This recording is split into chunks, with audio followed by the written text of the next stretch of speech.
Hey guys, I'm here with a video to share a project that I made for Wild Orchid Crafts, and it actually is like that. I just couldn't get the camera to focus, so I was trying it in different angles. I just made it's a hollowed out book, and I purchased the book from just a local craft store. And I started by painting it, covering it with paper, and then I used some of the amazing Wild Orchid Crafts embellishments to make it look like it does now. So one of the things I love doing was using this Guipure lace from Wild Orchid Crafts. I bought a few yards of it. I just placed an order a couple weeks ago and bought some. I absolutely love this lace. So I'll of course put the product code below for that. And I ordered a lot more seam binding. And I made this little tassel with just one of these little clips. And I have some chain hanging from it, which I just wove the seam binding in, and it was very easy to do that because the seam binding is so soft and pliable. And there I have one with just one charm. And then I made just some tassels with some of the different colors of their seam binding, just some fun colors, and I'll put the product codes below and the colors that I used.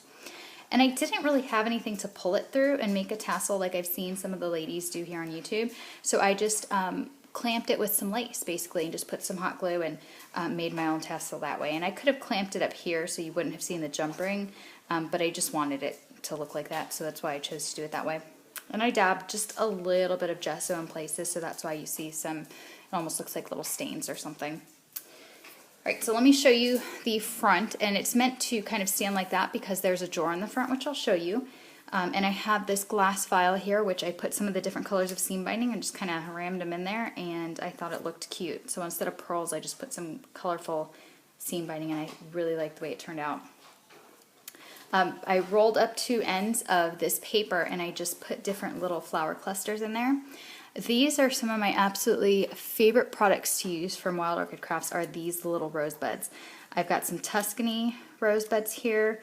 There's, I think these are the 6mm ones. I'll put the link below though for those. And then itty bitty tiny ones. And I love the variety packs they carry. They have like pastel variety packs, and I'm all over those because they're, you know, a great bargain, and I love all the colors. And then I have some tea roses and some small wild roses up here. And I left on a lot of the stems for the smaller flowers. I like doing that, and I just roll them with the end of a paintbrush or, you know, just the end of something to give them that defined look. And so then here at the bottom I have, oh, and these are some doilies from Wild Orchid Crafts, and they take sprays really well. I used a few different brands of sprays, and they took all of them so well, and I've got just some folded up down here. And this is just a frame from my local craft store, and I have some gesso around it.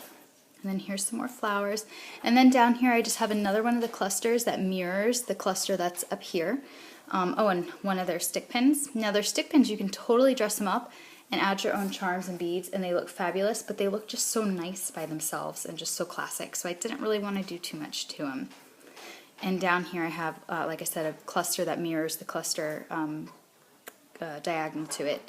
And then here I just have some, you know, little flowers clustered around the bottle, and just a Tuscany rosebud, another curly rose, and then a tea rose.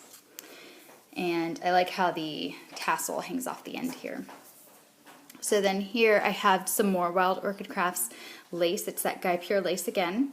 I have some of this white kind insertion lace, and then there's something glued on the top of it, just a trim I found in my stash. And but the one in the background is super pretty, very soft. It's the same one I used on the tassel, and I'll have the product code for that below. And then they also carry this flatback pearl trim in the, I believe it's the 6mm size. Really soft, pliable, easy to work with, and they have a couple different colors, and I just got it in white. I absolutely love using it. And so I'll just show you around it. I didn't do a whole bunch to it because I wanted to just leave it elegant looking, and I thought the lace on its own was just so elegant, and I just put some of that trim from my stash down there. And then I went all the way around with it. And back here. And then the drawer, I left plain because I'm gonna, I made this for someone, and I'm just gonna kind of put some goodies in there. And so I just covered it with paper, and that's it. So it's kind of just like a faux book box. I made it using all of the gorgeous Wild Orchid Crafts products, and I know I'm out of focus now because I was close and went far away. But I'll leave the product codes below. I hope that you guys like it. If you have any questions, please feel free to ask. But definitely check out the gorgeous colors, and Wild Orchid Crafts just got some new spring colors in, and it was totally my inspiration for this color scheme. Was just all those fun spring colors. So go check them out. All the links will be below, and be sure to check out all the other design team members' projects. If you just go to the Wild Orchid Crafts YouTube channel, all the videos are posted there, so it's kind of like a one-stop shop if you go there. And then, of course, you can subscribe to the individual design team members for more amazing projects. So thanks, guys, for watching. Bye.